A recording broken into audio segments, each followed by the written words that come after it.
Ошентип Ашымкан агайга кошулуп, группабыз менен капитализмдин көрүн касып кирдик. Капиталисттердин адамзаттын канын соргон жыйылмагыз, байлык, бийлик, акча деген эч нерседен кайра тартпаган жаңгешти, шылуун, жада калса балтыр эти катылек балдарды малай жумшап, өтүгүн тасалатып, кордоп, элди бай кедейге бөлүп алып, кара таман калкты аеусуз эскен зордук зомбулугун агайыбыз тажабай түшүндүрүп жатты. Биз алардын мыкаачылыгын өз көзүбүз менен көрбөгөн соң, адамды эзүү, теңсиздик, жакырчылык, бай кедей дегендери мээбизге сиңбей, кулагыбыздын сыртынан агып кетип атты. Аны сескен агай империализм деген бул чиреген торт деп чыгып кетти. Ашымкан агай кезектеги лекциясын окуп жатты. Ошентип Ленин башында турган пролетариаттар табынын ой максаты жүзөгө ашып, улуу Октябрь революциясы жеңип чыкты. Троцкий ошондо: жолдоштор, биз капиталисттер салган темир жолдор менен фабрика заводдорду түп тамырдан бери талкалайбыз. Биз өзүбүздүн жолдорду, социализмдин жолдорун салып, социализмдин фабрика заводдорун курабыз деди. Анда Ленин айтты: жок жолдоштор, Троцкийдики туура эмес. Биз андай кылбайбыз. Биз темир жолдор менен завод фабрикаларды талкалабайбыз. Тескерисинче завод фабрикаларды, темир жолдорду сактап калып, алардын желкесин май баскан кожоюндарын кууп чыгабыз, деди. Ашымкан агай күтпөгөн жерден группанын старостасын ордунан тургузду. Касымалиев, Троцкий эмне деди эле? Касымалиев группанын старостасы болчу. Старосталардын дээрлик баары эле турмушка бышып, армияда кызмат кылып келген, мугалимдер менен оңой тил табышкан балдар болгон менен, сабакка келгенде дээрлик начар эле. Маселен, филфактын бир курду старосталардын ичинен жападан жалгыз бетибизге карманганыбыз маркстик стипендиант Баратбай Аракеев гана болбосо, калган мен баштагандарыбыздын баарысы сабактан нөл болчубуз. Кана Касымалиев, айтчы, Троцкий эмне деди? Нарымбек чакчылекей болуп кетти. Агай, университетте чындык жок, деди Нарымбек. Касымалиев, Троцкийди айт. Агай, биздин университетте чындык жок, таптакыр чындык жок. Олтур 5, деди агай. Агайдын журналга 2 деген баа койгонун билбестен, балдарга баш бармагын көрсөткөн Нарымбек жайдаңдап келип ордуна олтурду. 9 майдын алдында бүт ордендерин төшүнө тагынып алып, лекцияга университет менен толтура болуп кирип келген Найманбаев агайыбызды көрүп алып, мугалимдердин ичинен согушка катышкан жалгыз эле ушул Садык агай болсо керек деп ойлочубуз. Көрсө согушка мен окуган журналистика бөлүмүнүн кафедра башчысы Токтосун Мамбесалиев агай да катышкан экен. Согушка катышканын кокусунан өз оозунан угуп калып, лекциясы тачатып жибергенде эле аны алыста калган фронт түгөсдөй алып жөнөбөр элек. Топту бузуп, агай, университет боюнча биз жалгыз эле Найманбаев агай согушка барып келген экен деп ойлоп жүрчүбүз, десем, жок жолдош Дүйшеев, сиз катуу жаңылышасыз. Согушка биз да барганбыз, деп жылмайды. Ой, агай, сиз да бардыңыз беле, кантип согуштуңуз эле? Айтып бериңизчи, деп араң турган балдар кыздар жаалап жиберет. Биздин боюбуз мылтыктан ашчу эмес. Ошого карабай суранып жатып ата мекенди коргоого аттанганбыз жолдоштор, деди агай. Немистерди аттыңыз беле анан, деди Бейшенбек. Жолдош Калыков, эгер немисти сиз атпасаңыз, анда немис сизди атып салбайбы, деди агай. Агай, 5 жыл бою согушуп жүрүп анан бир да жолу өлгөн жоксузбу, деп сурады Жаныбек Өмүралиев. Агай суроону укпай калдыбы, же укмаксан болгон түр көрсөттүбү, же Жаныбектин шумдуктуу суроосун балдардын күлкүсү басып кеттиби, билбейм, жооп бербей койду. Аңгыча Дүйшеев деканга деген үндөн улам ойлорумду жыйнап, декан Сансызбай Иманалиевдин маңдайында турдум. Эмне болуп ит болуп жүрөсүң, деди агай. Ит кубалап, дедим. Анан ошол балдар болуп вино ичип атканбыз, агай.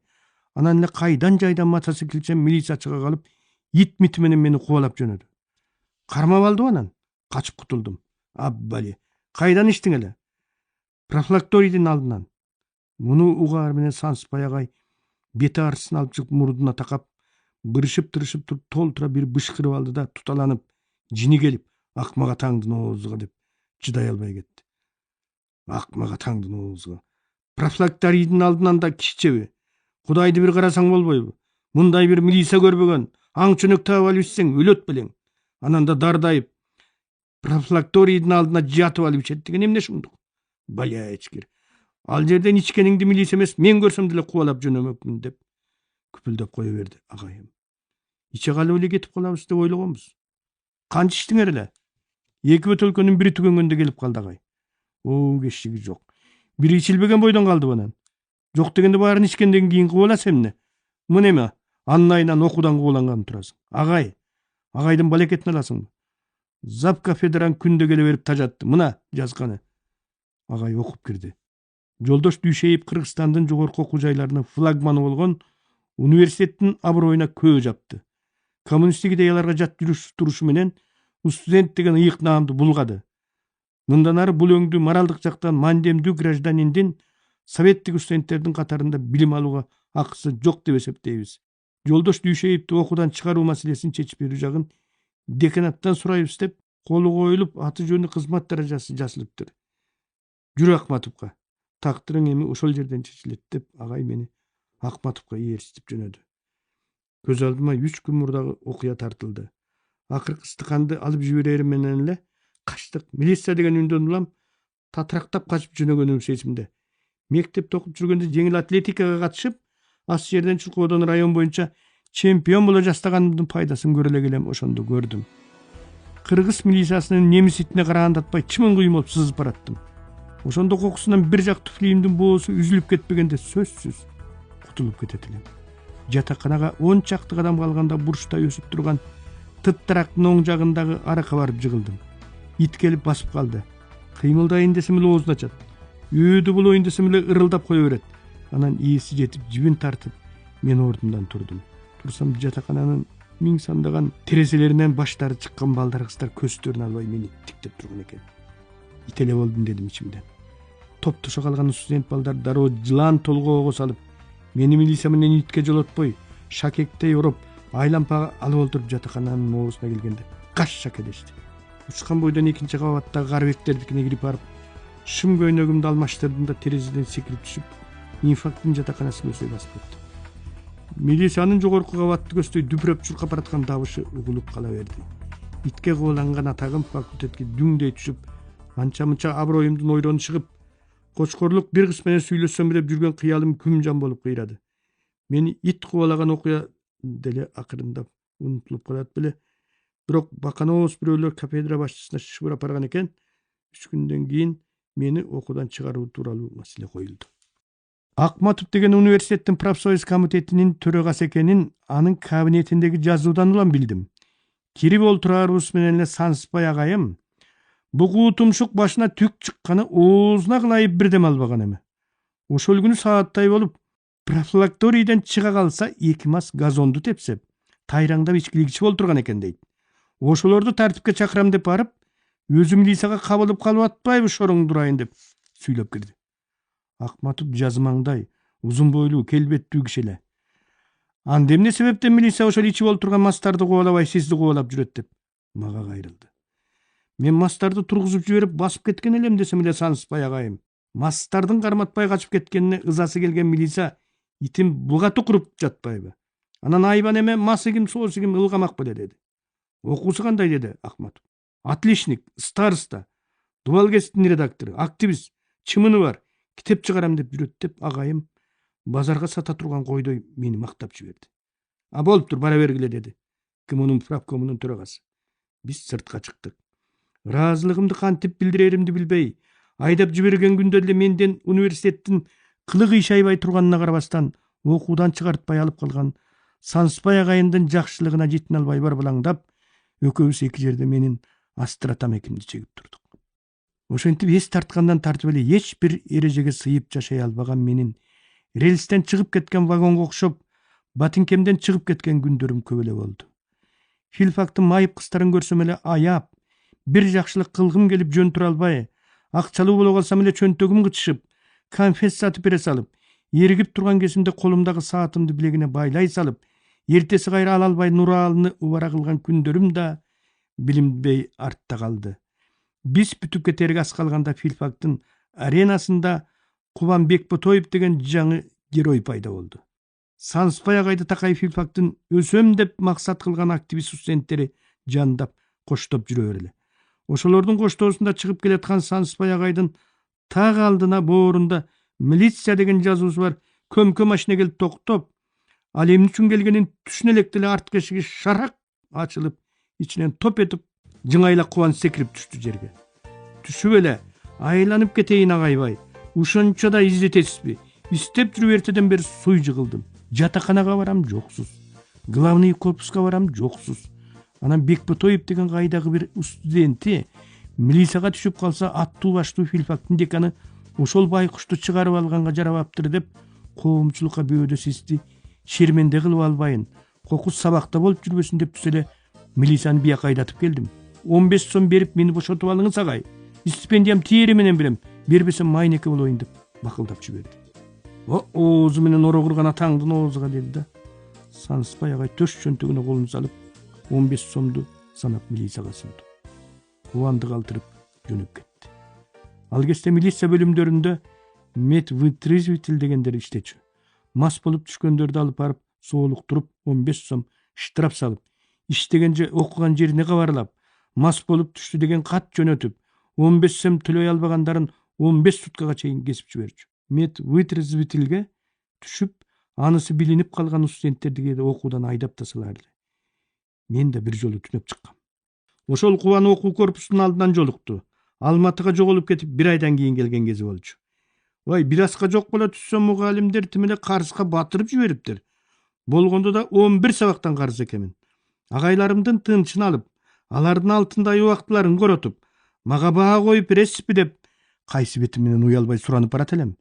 Анда эле ыйманы зат бет деген калабы деп, өзүм эле отул деп коюп алып атам деп, тең жарымынын көбү коюлуп бүтүп калган колундагы ведомство көргөздү. Бир рет Крупская атындагы орус драма театрынын күн батыш жагындагы жолго туруп алып, аркы терки өткөндөрдөн шеренке сурап атам дейт.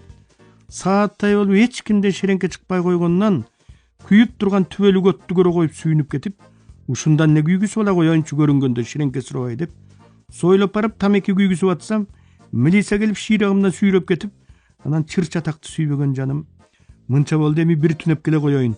Түнөбөй жүргөн бөлөк бөтөн жер беле деп милицияга түнөп чыгып, сабактан кечигип калбадым белечү.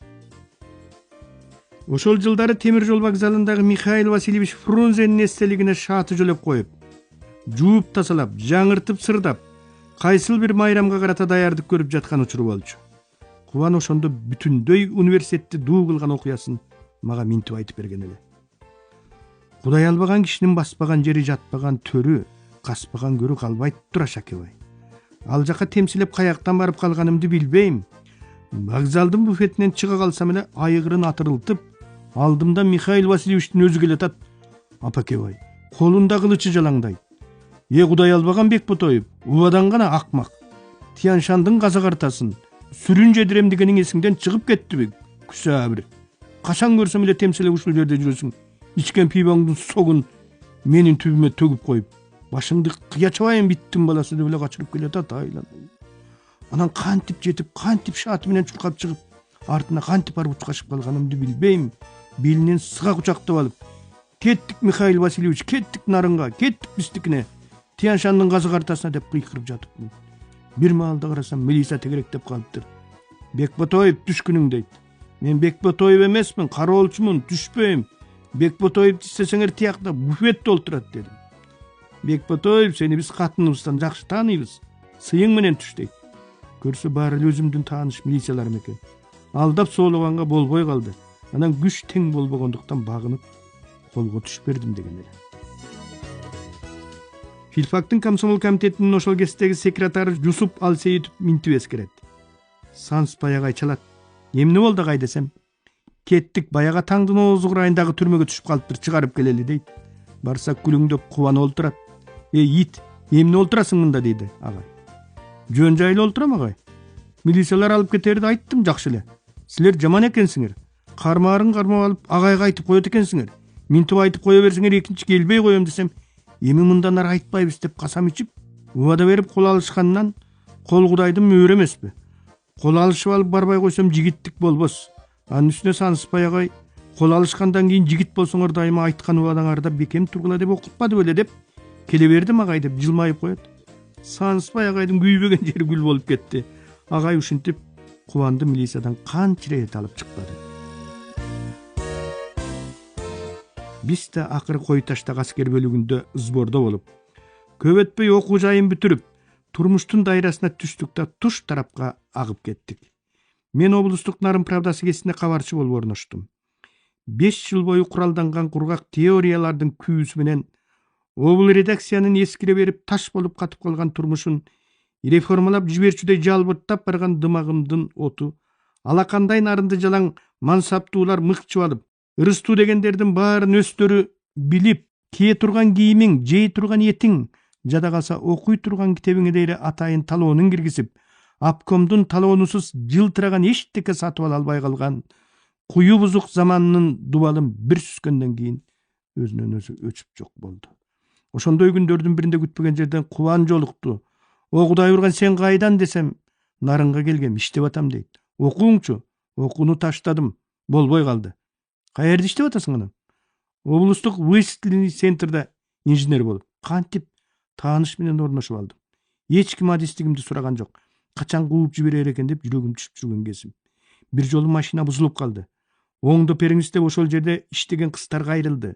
Отвертка кармагандан бөлөк эчтеке билбеген жаным, айыбым ачылып калбасын деп, эсептөөчү машина катуу бузулуптур. Кокус замыкание болсо жарылып кетиши мүмкүн. Андан көрө бирөөбүз эле өлөлү. Оңдоп бүткүчө баарыңар сыртка чыгып тургула деп, баарын сыртка чыгарып жиберип, отвертка менен бир бөлмөнүн шыбына чейин тирелген аппаратуралардын көрүнгөн жерин сайгылап жүрсөм, Кудай жылгат бир маалда дыр-дыр этип барып иштеп кетти. Ошондон бери машина бузула элек, эми бузулса өлдүм деген эле. Кубанды ошондон кийин экинчи көрбөй калдым. Кийин кырсыктап кетип каза болуп калды деп уктум. Кайран жигит. Филфактын көрүнгөн жиндисинин таламын талашып, аны аяп, коргоп, тилдеп, сөгүп жүрүп киши кылгысы келген Саныспай агай Кубанды да адам кылгысы келген. Бирок Кубандын боюна бир нерсе токтой тургандай соо жери калган эмес эле. Суу куярың менен көрүнгөн жеринен диркиреп ага берип, жамап жаскап урунгандан көрө ыргытып жибергенден башкага жарабай калган челекке окшоп калган болчу. Такыр эле болбой калганда агай анын суу аккан жерлерин таптешиктеп туруп, Советтик армиянын катарына жөнөтүп жиберди. 2 жыл деген көз килешпей өтөт экен. Бир күн эле жадырап жайнап, армия деген армия экен Шакебай, адам болуп келдим, бүттеми, окуйм, баягы итчиликтер кайталанбайт деп, аскер формасы боюна жарашкан Кубан кайрадан пайда болду. Санай келсем, Улуттук университеттин филфагынын кагаз бети түтпөй турган таланттуу улан кыздарынын баары Саныспай агайды айланып тегеренип, канат байлап, анын жылуу уясынан улам бирибиз учуп кетип, улам кийин келгенибиз менен агайыбыз кала берип, биздин да окууну бүтүп кетчү кезибиз келип жеткен экен. Экинчи курска келгенде Диаматтан лекция окуган Жумагулов деген агайыбыз бир күнү эмдиги жумадан баштап лекцияны менин ордума Роза Отунбаева деген эжеңер окуйт деп коштошту. Акыркы сабагында филфактын 4 группасы же 200 студент жаңы эжекебиздин биринчи лекциясы бүтөөр менен Жумагулов деген агайыбыз лекцияны кыргызча окучу. Кыргызча окуңуз, орусча түшүнбөйбүз деп жер тепкилеп узаттык. Кийинки лекцияда Жумагулов келип, Роза Отунбаева деген мектепти 10 жыл орусча бүтсө, андан кийин Москвадагы МГУну 5 жыл орусча окуса, анан 2 жыл чыгыш Германияда стажировкада болуп, диссертациясын немисче жактаса, окуу китептердин баары орусча болсо, анан лекцияны силер ойлогондой эле көз ачып жумганча кыргызча окуп кеткиле, ал эмне сыйкырчы бекен? Орусча окуңар келбесе анда окууга эмне үчүн келдиңер? Тил билмейин адам болбойсуңар. Ушуну кулагыңарга куюп, мээңерге түйүп койгула деп бизди катуу тилдеди.